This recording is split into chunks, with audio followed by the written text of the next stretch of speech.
Welcome to the Christian Life Coach Collective. I am your host, Laura Malone, and we're here to talk about life coaching, entrepreneurship, leading yourself well, and lots of spirit-led life and business strategies. So thanks for joining me on this journey, and let's jump into today's episode. Here's what I know.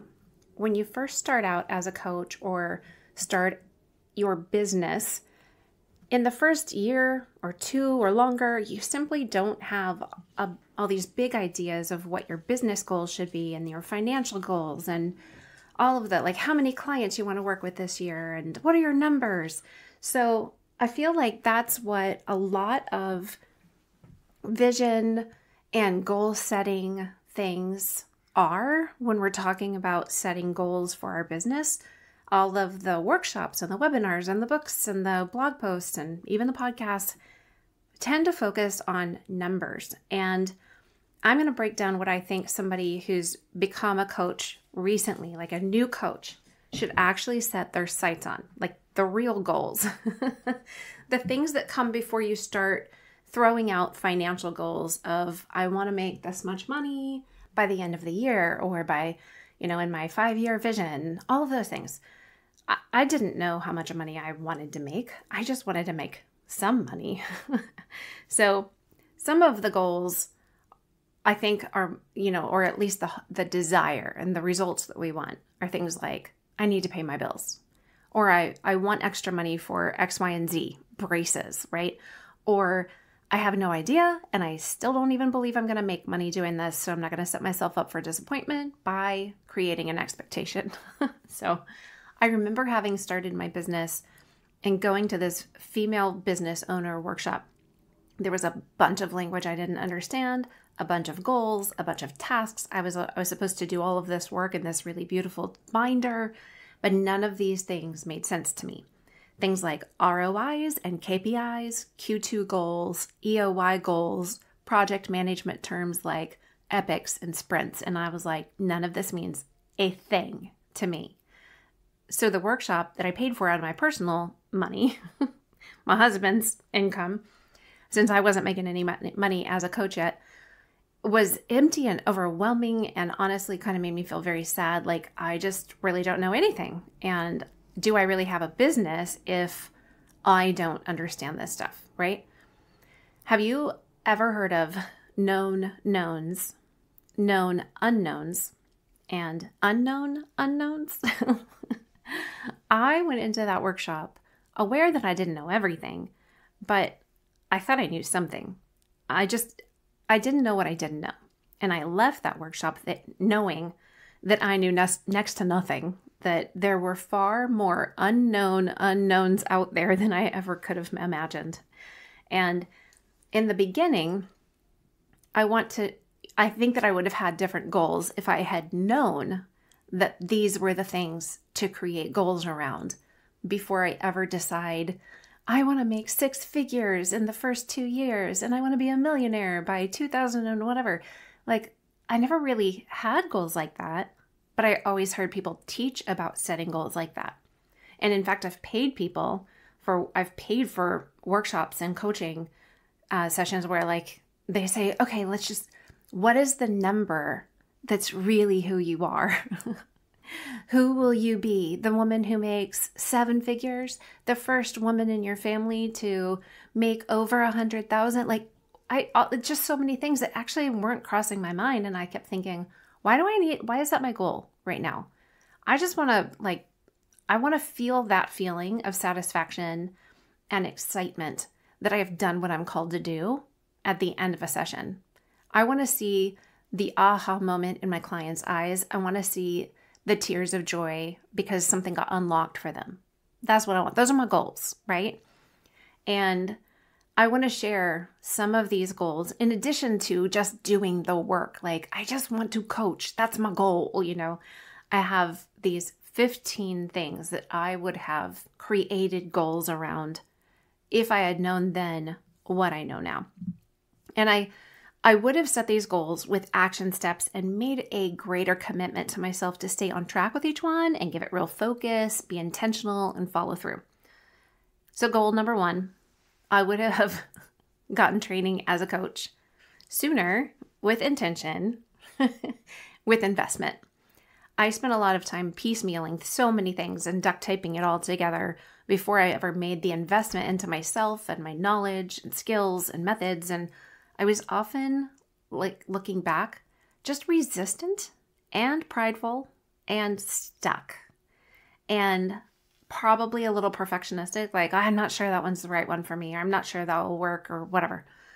I suggest you making a goal for your training as a coach, doing your research, make a decision how you're going to learn about coaching and how you're going to get trained to be a great coach, then setting whatever finance goals and time goals that you need in order to get into the training and finish it completely in a timely manner. Goal number 2, set up all your business basics. This means at the very minimum, you need an appointment scheduler with an intake form and contract and appointment info, a business bank account connected to a Stripe payment, like it's a free payment processor account, plus PayPal if you want, and a committed confidential space to do all the client work with whatever documentation you're going to do. Okay. I teach all the basics inside the Called to Coach course to help you know exactly what you need with all the documents, contracts, tutorials, and how to set it up. Set a goal to get all the basics set up by a certain date so that you can actually start offering to people that you can coach them so they can sign up and you can start making money doing what you're called to do as a coach, as a living. Okay. Goal number 3. Oh, well, let's back up for a second. I didn't set that as a goal, the setting up all my business basics. I didn't set that as a goal because I didn't know what those basics were. You have the benefit of this podcast and so many other more resources than I had almost a decade ago, like to help you figure it out. So understand that the foundation of how a business works, that you need those basics set up so that you can actually create a successful business and get going. Okay, goal number 3. Create content about everything you know and could share with people, and then go learn more about anything you want to share that you don't know yet. Sharing what you know and how you can serve people is literally the best organic marketing out there. Everybody is always afraid, like, how do I find clients? And how do I tell people what I can do? And I don't know how to voice it. Create content. You develop your knowledge and your expertise. You help them in the long run. And then you get to use that content as a way to offer to coach them, to help them further their work past what you've taught. But more than anything, creating content helps you dial in everything that's inside of you. Start with the niche clarity course and then go help figure out the core message within you. Then you can start developing content around all that. And as you do, you're going to grow and do research with clients and people in front of you around all that content. And then you're going to learn even more. It's a win-win every way you look at it. You need a container to pour into. So set goals to create some form of content every week. Even if you don't have the container for it created yet, go ahead and create it. Even if it's just in the form of like writing out questions that people might ask or you have asked, and then give simple answers, or maybe a 1-page teaching, pull out your iPad or dictate it on your phone. Like, think of a topic that your clients would care about. What do you have to say about it? You can make up problems that you think people might struggle with and then record a video or write it out. How would you coach them here? What kind of questions would you ask them? What would you pull out of them if this was the case? You don't need a live person in front of you to come up with content and to teach something. You need a live person in front of you if you want to coach somebody, but not if you just want to share what you can teach. Goal number 4, determine the beliefs that you need to have in yourself and then work towards those beliefs. Do your own personal work. Sometimes you have to determine what you want to believe at some point and then create steps to get there. So let's just say, for example, that the belief you want to move into is, my coaching offer is worth $5,000, but you don't believe that right now. So don't tell people that it is worth $5,000 because they will know you don't believe it. You're not going to say it with the confidence that would connect with them. You're not going to have the same energy behind like, I know that I've created something worth $5,000. Even if it costs less than that, you're going to know it's not worth that. It's worth something, but you don't believe it's worth 5,000. And maybe it's not, but it could be. Start with saying, I have created a coaching package worth $1,000. I offer it at the price of $499, but that's okay. So many things that we create in the world are worth more than what we charge for them based on who we're meeting and the needs of those people. When you start believing that you create something worth $1,000, you'll grow into the belief that you can create something worth $2,500. Here's the deal. If you don't believe in the worth that you say out loud, people will know it. So you don't have to start at the $5,000 or the $2,500 or even the $1,000.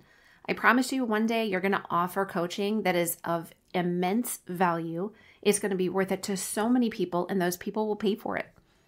You don't have to fake it to make it or name it and claim it. Just gracefully walk yourself through the journey one step at a time, helping yourself to begin to believe in your ability to help others first, and then you can start adding like money numbers to it. And remember that just because you start charging, let's say 50 or 75 or 150 to start with, doesn't mean it's not worth 200 or 500 or more even. The value is not always the same as the cost. I offer my courses at a very affordable price because I want my ideal clients who don't have a huge disposable income, if any, to have access to what I create. But I totally believe that my courses and my coaching is valued 3 or 4 times as much or more. I know it. I believe in it. I didn't used to, but I do now because I know I've created that value.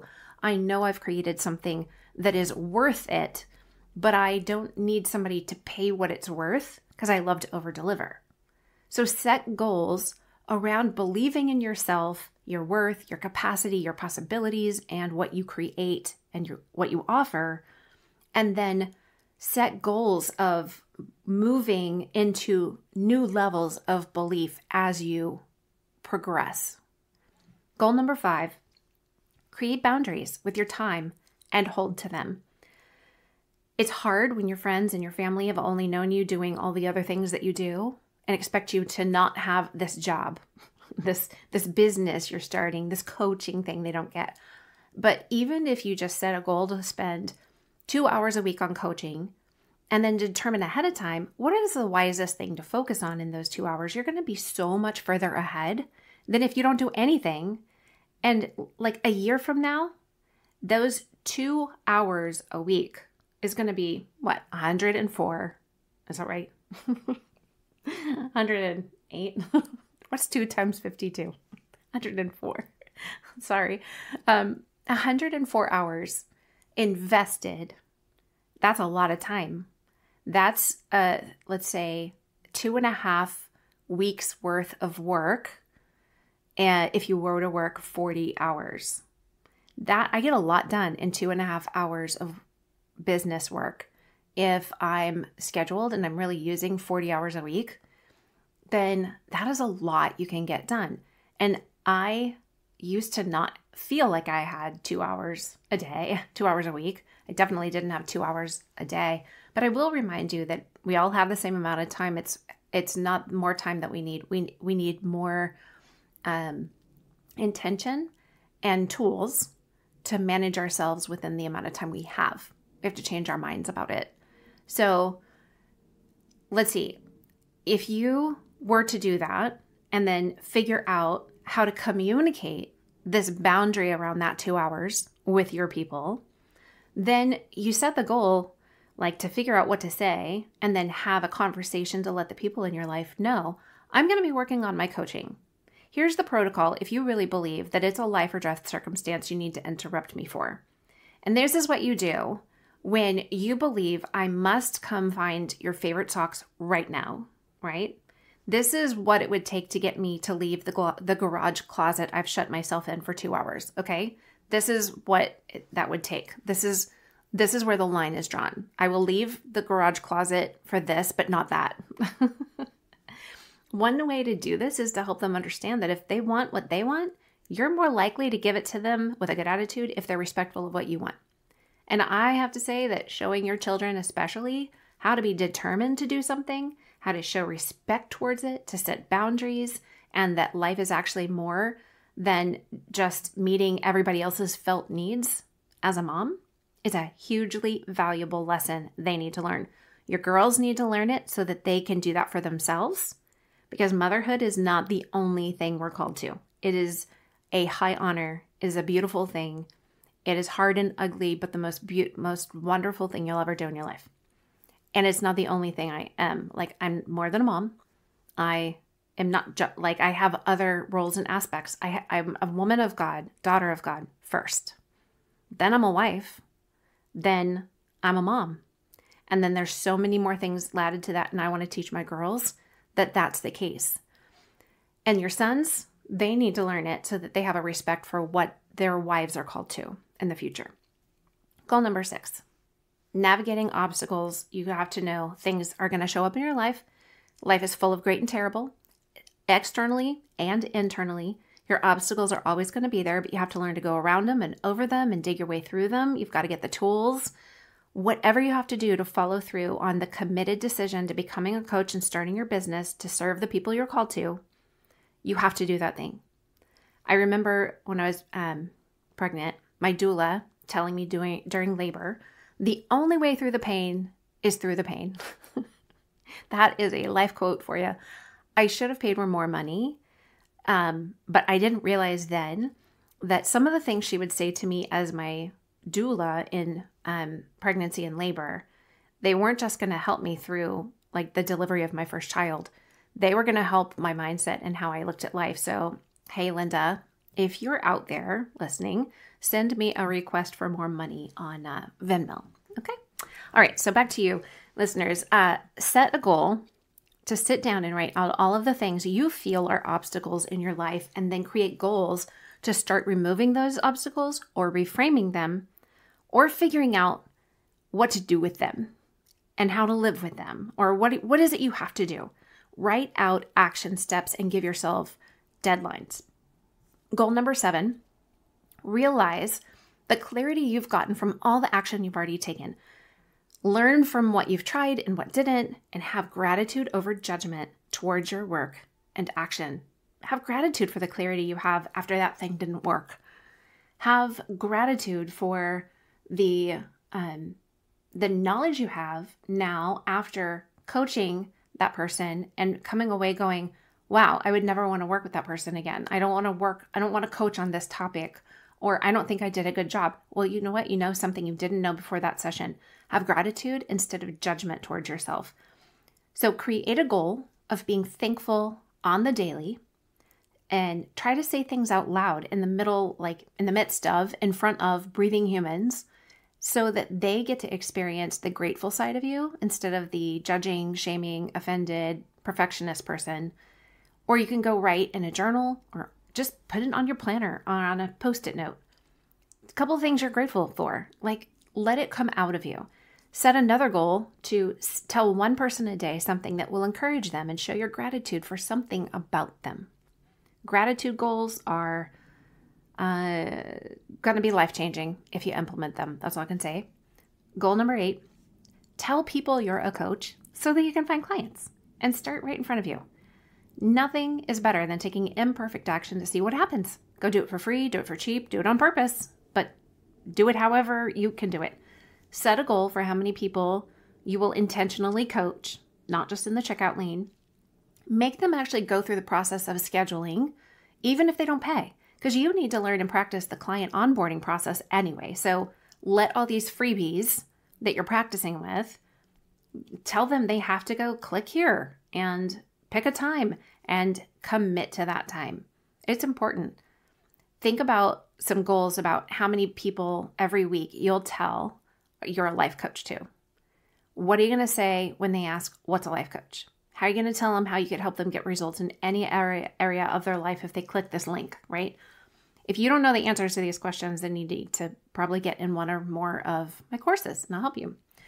Goal number 9, mindset goals. Practice the work of believing in yourself. You need a mindset of belief.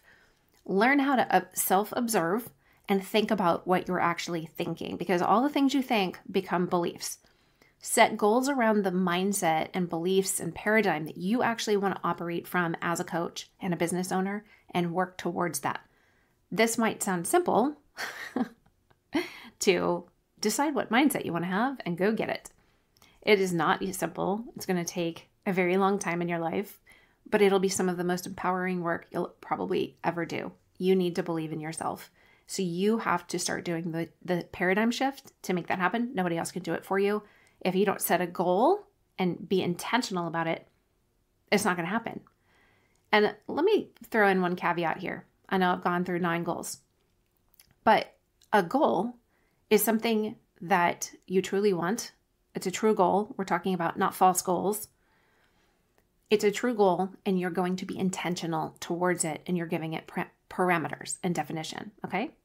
That's what we're talking about when I say goals. Goal number 10, time management. Let's go back to that workshop that felt like it made everything worse, not better for me. This was another thing that I thought all of these women at least seemed to have. It was a work schedule.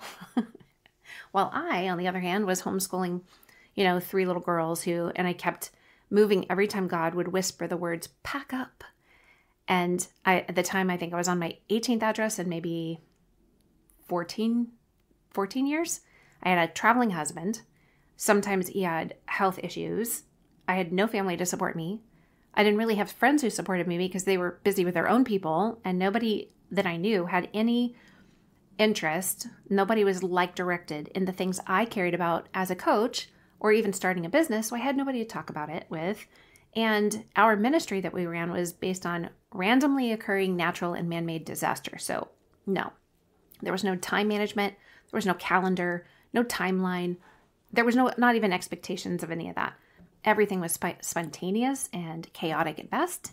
I was full of coping mechanisms, defense strategies, buffering skills, all the things, but not time management. Nobody in my family had that skill. I don't think that I ever knew when I was going to work. I just knew I wanted to. And looking back, I wish that I had tried harder to make committed decisions and create boundaries and just try it. To do everything that I wanted to do and to make it possible. Even if I only scheduled the 2 hours a week when kids were sleeping, husband didn't need me for work things. I wish that I had spent more focused time doing business things, even creating content, all of these things I'm talking about as goals, instead of watching Parenthood on Netflix. I mean, I really loved it, but it was too much time. So now I use my time management tool called the Dove Hour. I get it all out of my head and commit it to the Lord. Then I use Monday, which is a project management tool. I have it on my devices. I lay out everything that I got out of my head. I put it all, when and how all those things are going to get done, into Monday. My head is so much clearer now when all of those things are in safe places, because I'm always afraid I'm going to forget.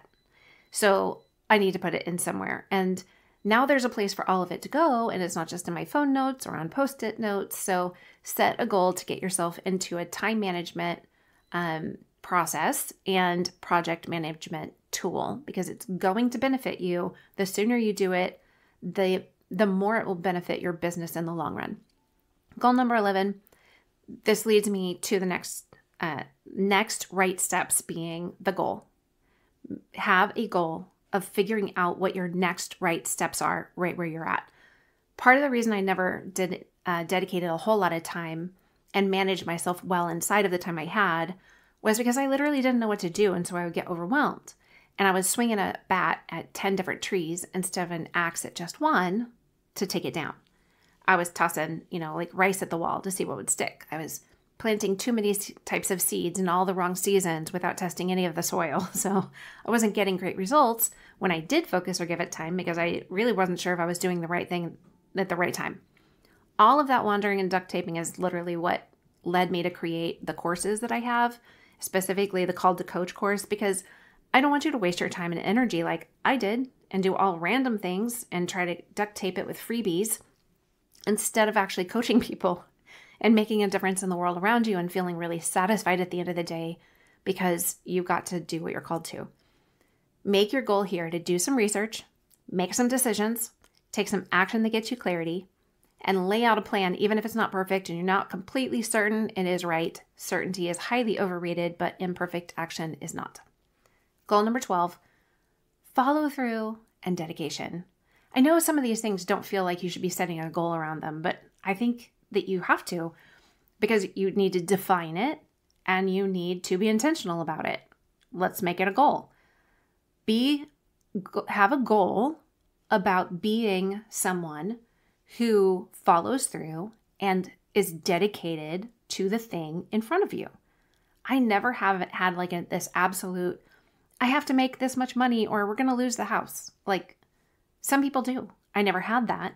And I kind of wish I had, because I'd be so much further along if I'd had a sense of urgency, but I'm generally not a high adrenaline or urgent person. I'm not very reactive, but I take better action when there's pressure. I do better there under that pressure, right? And I have found that by having a client on the schedule, I show up better, not just for them, but for myself as well. It is one of the greatest parts of coaching that while you serve others, you really grow as your own person, like just holistically, mentally, emotionally, spiritually, all the things. And without that urgency, I often didn't follow through on things I wanted to do. And I was consistently giving myself grace excuses. You know, that, oh, I'll just give myself some grace here. There's no pressure. Those grace excuses are really end up being self-sabotage because it's an excuse, but we're calling it grace. And you know what happens. Urgency, deadline, pressure, all of these things, they create circumstances that help our brains make decisions. Knowing the decision is looming, like the waitress has taken everybody's order but yours. Come on, like you're holding us all up. My family knows this. Like, just make me last. And I don't know what I want until she needs me to know what I want. So know the decision is coming. You have to make the decision and then determine to do what that decision actually requires of you. It puts your brain into a go mode. Make the goal to do the work around being a committed, dedicated person and coach and business owner. What gets in your way of doing that? How are you going to navigate it when you struggle with it? What do you need to remove or add to your life to help you follow through? Set goals for yourself around this kind of work. Goal number 13, legacy creation. Think about who you want to be when you get to being you down the road.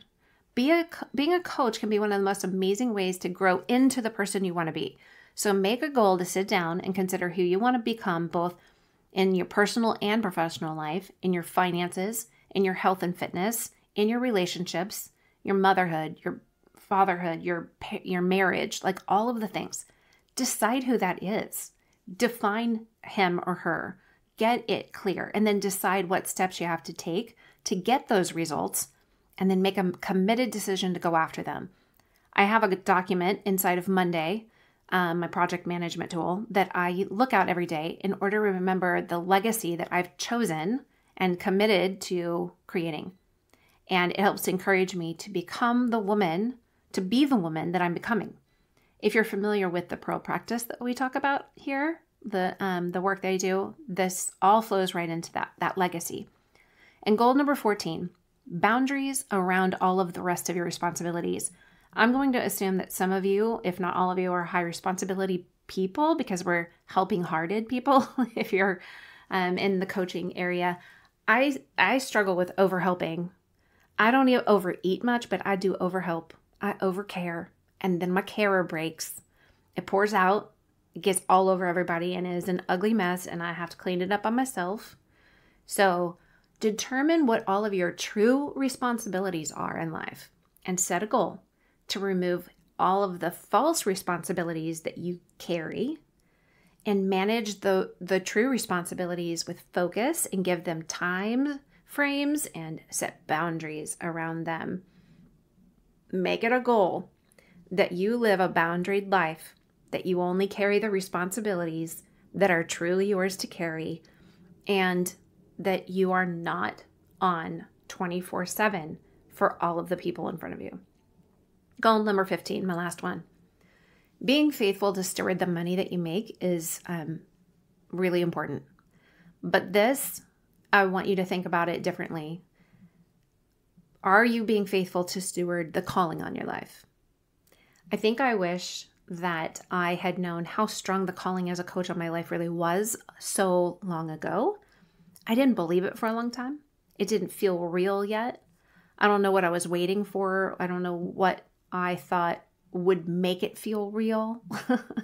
But I would have made it a true goal to steward the calling better in a timely manner with respect to the one who called me and what he was asking me to do. So consider that and then make it a goal to actually steward the calling on your life well. Define it and get intentional about it. Commit it to prayer daily and weekly and talk to the Lord about it and invite God to be your CEO. So all that said, I would recommend, since I literally created my courses for you, to skip all the stuff I did that was passive action, buffering, confusion, unbelief. Go take the niche clarity course. That's the step number 1.